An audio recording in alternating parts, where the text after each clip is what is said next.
En el Día Internacional de la No Violencia contra las Mujeres, te proponemos reflexionar, pensar cómo podemos llegar antes de los femicidios, cómo podemos llegar para prevenir efectivamente la violencia contra las mujeres. Vemos un informe y enseguida tenemos dos especialistas para conversar del tema.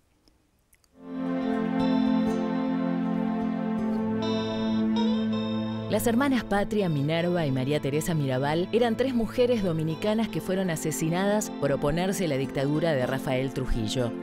Eso ocurrió el 25 de noviembre de 1960, y es por eso que la fecha fue elegida por las Naciones Unidas para conmemorar el Día Internacional de la Eliminación de la Violencia contra la Mujer. En ese contexto, la Asociación Civil La Casa del Encuentro presentó ayer un informe que revela que entre el 1 de enero y el 31 de octubre de 2015 se registraron 233 femicidios y femicidios vinculados de mujeres y niñas y 36 femicidios vinculados de hombres y niños. En 2014 habían sido 225, al menos 30 habían denunciado a quien terminó por matarlas y el 75% de las víctimas fueron asesinadas por allegados, parejas, exparejas, novios, maridos, convivientes. Lo cual demuestra que la violencia familiar es una de las formas más habituales de la violencia de género. En el Día Internacional de la Eliminación de la Violencia contra la Mujer y cuando la Corte Suprema está presentando el primer registro nacional de femicidios de la justicia argentina, hoy volvemos a hablar del problema. Y lo hacemos con quienes estudian el tema y pueden interpretar los datos y aportar ideas para combatirlo.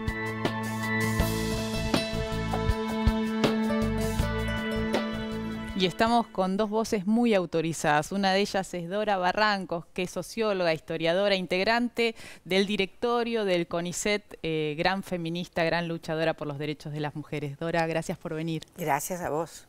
Y estamos también con Claudia Teodori. Ella es autora de un muy buen libro que se llama A los altos, buscando el cielo, trayectorias de mujeres en situación de violencia. También es socióloga y magíster en epidemiología, y me salió bien, entre otros cargos. Y ha realizado una investigación que ahora nos va a contar sobre los obstáculos que encuentran las mujeres cuando dicen y piden ayuda y, bueno, no encuentran lo que realmente necesitan. Gracias por venir, Claudia. Gracias a vos.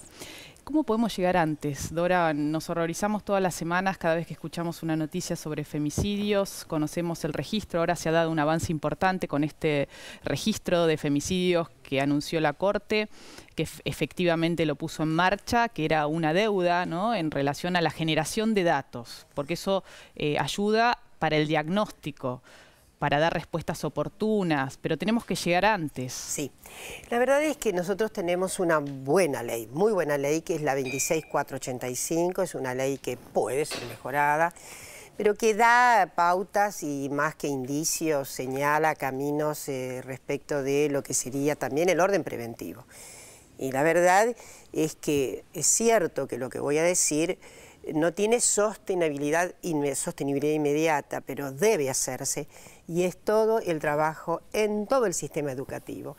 Y la verdad es que esto ha ido prolongándose en el tiempo.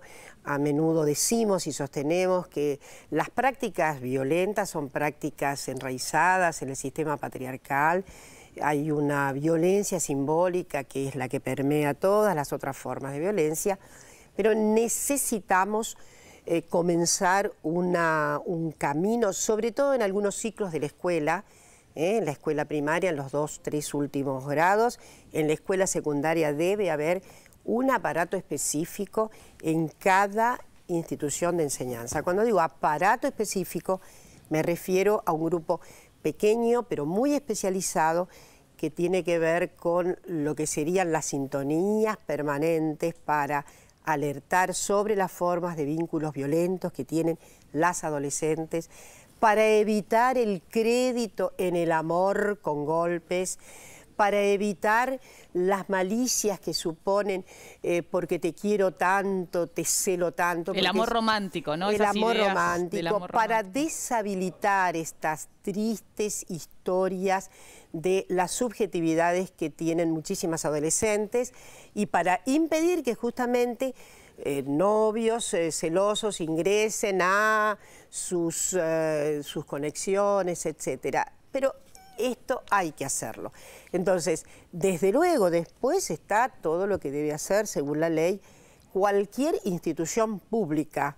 Cualquier institución pública. La ley menciona todos los ministerios, todas las dimensiones de la vida pública, de modo que hay inclusive formas de actuación que son ya preventivas, evitando inclusive la judicialización de los casos. Claro, ¿no? la necesidad de un plan nacional, ¿no? Un plan nacional para prevenir, sancionar y erradicar la violencia, para articular políticas desde la nación con las provincias y los municipios, que está establecido en la ley 26485 y que en estos años no se ha implementado y es un reclamo pendiente, ¿no?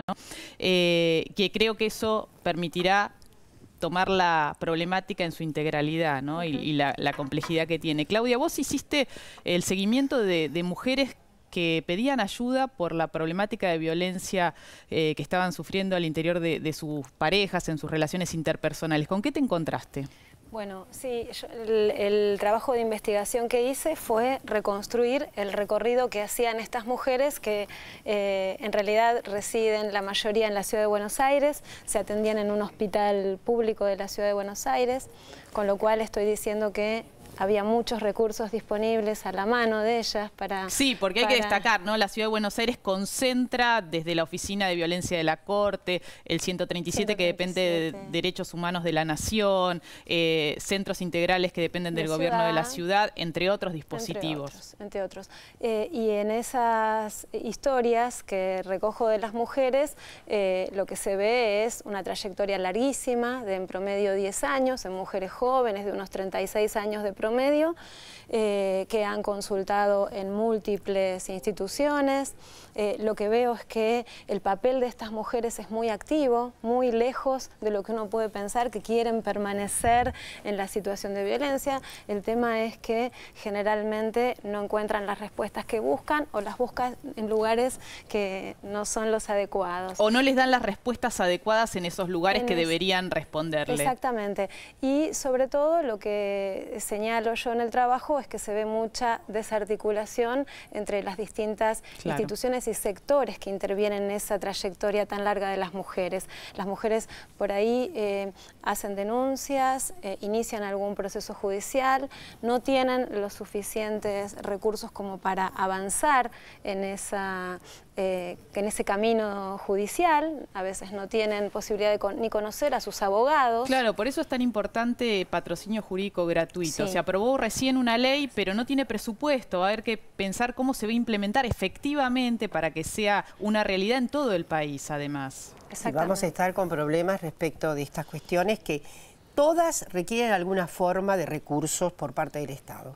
Porque cuando una piensa en cómo se establece una cadena efectivamente actuante en los establecimientos, sobre todo de enseñanza media, necesitamos ahí recursos, porque evidentemente esto no se improvisa, hay que pagar especialistas, en fin, como fuere necesitamos recursos.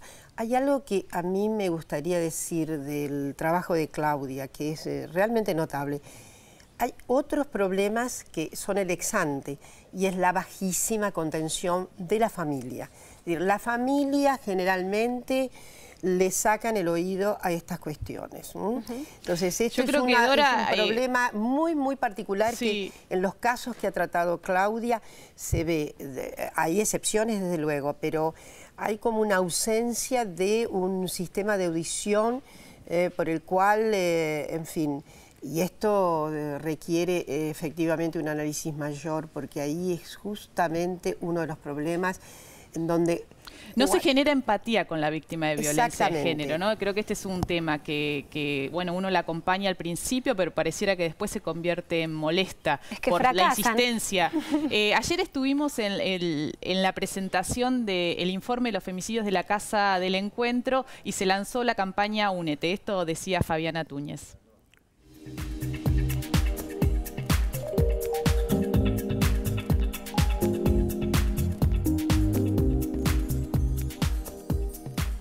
Bueno, Fabiana, ¿cómo va esta jornada? ¿Cómo se preparan para este día? Bueno, en el contexto del Día Internacional contra toda forma de violencia de género, estamos presentando una campaña que es la campaña Únete contra la violencia de género, que tiene que ver con una actividad donde se va a vender un lápiz de labio y lo recaudado va a ser destinado al fortalecimiento de mujeres en lo educativo y lo laboral, de mujeres víctimas de violencia de género que son atendidas aquí en la Casa del Encuentro. Por el otro lado también vamos a presentar el informe de femicidios en Argentina del año 2015, desde el 1 de enero al 31 de octubre, donde lamentablemente estamos diciendo que nuevamente una mujer cada 30 horas es asesinada por violencia de género. En lo que van de estos 10 primeros meses tenemos 233 mujeres y niñas que fueron asesinadas por violencia de género, y fundamentalmente el mensaje de este informe que tiene que ver con entender que la violencia de género tiene que ser un problema encarado y analizado desde una perspectiva integral, desde una perspectiva transversal y desde una perspectiva federal, desde la concepción de los derechos humanos. Y en cuanto a esta campaña Únete, ¿la idea es lanzarla para todo el país? La idea es lanzarla para todo el país como una iniciativa entre tres sectores que deciden unirse por una cuestión que tiene que ver con entender a la violencia de género como un problema de todos y de todas, donde todas y todos nos involucramos.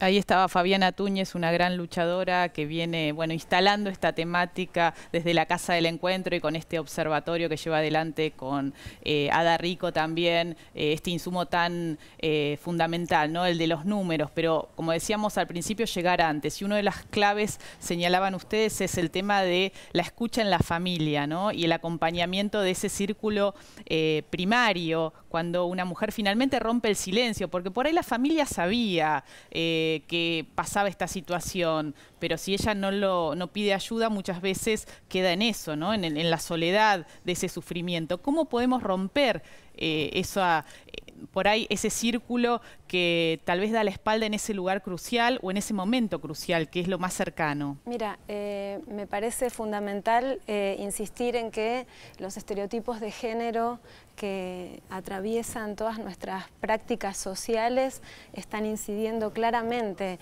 en que el comportamiento muchas veces de las familias no sea el adecuado. Muchas madres, sobre todo, les piden a las mujeres tolerancia, que se queden, ¿no? Que aguanten ¿qué vas a hacer? Claro, esto parece... O que te podés quedar sin casa, o ¿no? Sí, en general, digamos, una práctica de congéneres familiares sobre, en fin, esas circunstancias es, bueno, tener un poquito más de paciencia, estás muy nerviosa, ¿qué vas a hacer con los chicos? En fin, las prácticas disruptoras son las más raras y son las que tenemos que estimular, es decir, la familia es todo un blindaje. Primero es un blindaje para el patriarcado, en fin, ahí es más difícil, es decir, ahí es más difícil que el Estado entre, ¿no? Esto lo decía notablemente una gran académica feminista, que además era liberal. Es decir, ahí. Pero evidentemente tenemos ahí una coraza, que es el principio de articulación, por el cual comencemos por la propensión histórica al cumplimiento de ciertos papeles, ¿no? Que es allí donde tiene su nudo estructural, y en fin, entonces hay como una suerte de transmisión de que, bueno, ahora cómo vas a desarmar todo esto, en fin. Y también la promesa de él de que va a cambiar, que esto también las engancha muchas veces a las mujeres, porque él dice que va a cambiar, que fue la última vez, y no es así, porque el círculo de la violencia, bueno, como tal, rueda, ¿no? Y vuelve al estallido, y vuelve el golpe, y vuelve a pedir perdón, y la mujer por ahí vuelve a creer en esa palabra. Y se agrava. Y se agrava. Claro, y se agrava. desde luego. Por supuesto, el tema da para hablar tantísimo. Yo creo que una de las aristas, y ya no tenemos tiempo, pero es fundamental el tema de la respuesta, no solo de los operadores de la salud, como vos señalabas, sino también de la justicia. Hoy muchas mujeres se plantean si vale la pena hacer la denuncia, porque se encuentran con tortuosas respuestas discriminadoras, patriarcales, que a veces las terminan denunciando a ellas o con la amenaza de quitarle los hijos, esto lo estamos viendo, o denunciadas por falso testimonio y algunas otras barbaridades. Creo que ahí hay un nudo muy grande la Corte dio este paso del registro de femicidios y creo que tiene que avanzar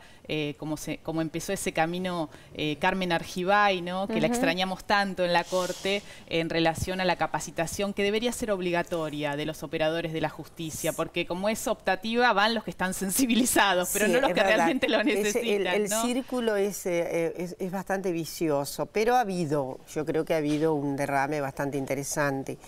De todas maneras, la justicia es una articulación patriarcal, digamos, muy consolidada, y a veces hasta llama la atención porque evidentemente hay todo un debate entre nosotras sobre, bueno, hasta dónde los castigos, hasta dónde una suerte de abolición, porque no se trata solo se trata de preservar a la víctima. Y garantizarle una vida libre de violencia. Exactamente, ¿no? garantizar autonomía. Bueno, pero también hay que hacer muchísimo para que el mercado laboral deje sus segregaciones, porque la autonomía femenina efectivamente está, por otro lado, ocluida por un mercado que tiene segmentaciones espantosas y que incumple la propia Constitución Nacional.